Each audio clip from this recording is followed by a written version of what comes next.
Greece's creditors say the country is finally getting serious about reforms. The two sides need to reach a deal by tomorrow. And even if Prime Minister Alexis Tsipras agrees to his creditors' terms, he'll still have to sell it to lawmakers, some of whom are willing to risk default to avoid more austerity. Okay, so our next guest says that even if a deal gets done, the headaches are not over for Greece by any means or the Eurozone. Riccardo Barbieri is in London. He's the chief European economist for Mizuho International. So, Riccardo, as we were listening to our international correspondent, Hans Nichols, he notes, look, this has to pass muster for two sets of lawmakers, right? The German parliament, but more importantly, the Greek parliament. How do you think both will react to a deal?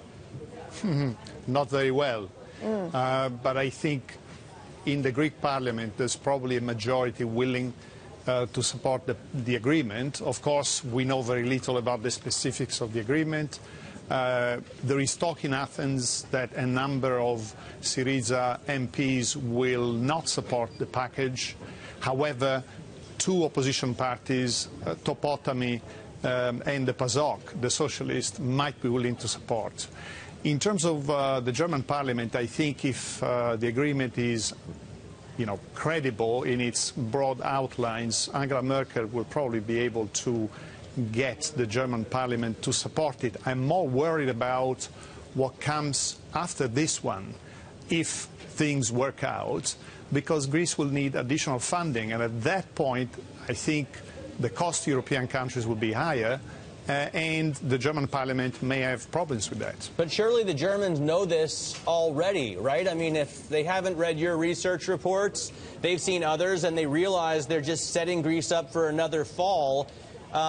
Will there be some kind of provision for that? Is that all part of the plan, or do they just not look that far out or care to? Well, they probably do, but I think we are in the realm of hypothesis in terms of how much will be needed and for how long. I think for politicians, the key thing is to preserve the unity of the monetary union and the European Union. They're very concerned about Greece falling into a very disorderly political situation, perhaps then falling under the influence of Russia. I think that explains why they've been willing to continue these negotiations for months. Well, and you raise a good point. I mean, it raises a question that if Tsipras, has trouble getting this through Parliament, or if there's a lot of opposition to it, and how much longer does he last? I think there are two possible scenarios. One is his, parliamentary group complains, but ultimately abstains or support the measures. And the second is some people leave the party. And at that point, there will be a question of whether Tsipras still has a majority, whether he has, a legitimate coalition. There could be a no-confidence vote at some stage. I think his goal will be to try to push this into the final months of the year, to get a bit of a pause for the economy, for public opinion. Hopefully the economy will do a bit better in the coming months, and then he will have to see if it's possible to continue, or perhaps he calls an election and he asks the Greek people to support the deal. I don't think he has many other options unless he's willing to take Greece out of the euro.